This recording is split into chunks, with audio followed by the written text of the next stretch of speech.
The Messenger ﷺ says in the authentic hadith, when it's the first night in Ramadan, the gates of paradise will be open, the gates of the hellfire will be shut, and the shayateen, the main leader devils, will be chained and locked down. And this is not mere symbolism, this is truth. This is true. These things happen in the world of the unseen. So the world changes. In Ramadan, the world changes.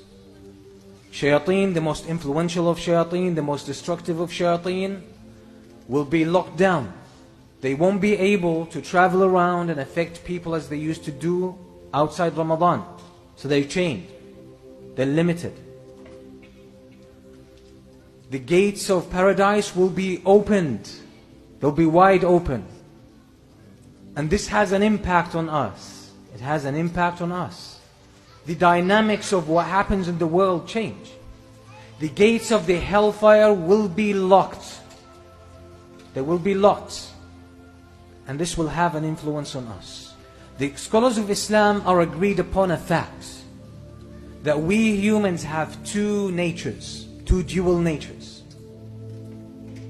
One is spiritual, that's our soul. That's our soul, that's the invisible part of who we are.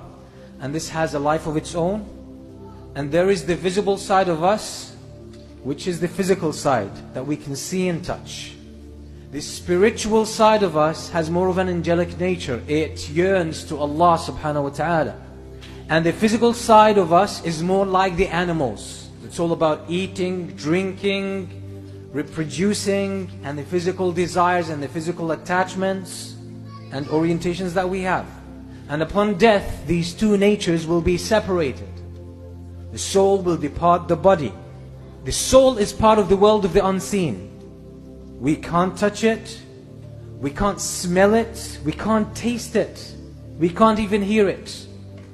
That's the soul, but that's who we really are. حَقِيقَةُ الْمَرْءِ نَفْسُهُ, as the scholars say. The reality of a human being, the essence of a human being is his soul. Because when the soul departs the body turns into a corpse, turns into pieces of flesh and bones that will decompose. It has no life of its own. So the spiritual nature of us is part of the unseen. It feels things that happen in the world of the unseen. So when the gates of paradise are open, this impacts our spiritual nature. This impacts our spiritual nature. When the gates of the hellfire are locked, this impacts our spiritual nature. Some part of us feels that. The Prophet ﷺ says in the authentic hadith, which is in a Sahih, مَا جَلَسَ قوم في بيت من بيوت الله يتلون كتاب الله ويتدارسونه بينهم إلا نزلت عليهم السكينة وحفتهم الملائكة وذكرهم الله في من عنده. Any group of people who gather together in a masjid, in one of the houses of Allah, they recite the book of Allah, the words of Allah, and they study it. Except that serenity, peace and tranquility will descend upon them. And the angels will rub shoulders with them. Angels will be among them, around them, rubbing shoulders with them. And Allah would mention them to the highest ranking angels. Some of the scholars, as they were commenting on this hadith, they say as-sakina, which is tranquility and peace that descends upon them, is a sign of the presence of the angels, as Imam al-Qayyim says in more than one of his books. He says as-sakina comes with the angels. This peace and tranquility and serenity that you feel sometimes when you're reciting Quran or reading Quran or listening to a lecture or attending a halaqah or praying behind an imam or doing something good. This sakina shows the angels are around. It marks the presence of the angels. You don't figure this out with your brain. You don't feel the angels physically. You don't touch them. You don't smell them. You can't see them and you can't hear them. So which part of you figures them out? that feels this sakeen and this peace and serenity and tranquility. Which part of you is the spiritual side of you? So since we feel our souls feel the presence of the angels, don't you think the soul feels that the gates of paradise are open? The gates of the hellfire are locked, the shayateen are locked down?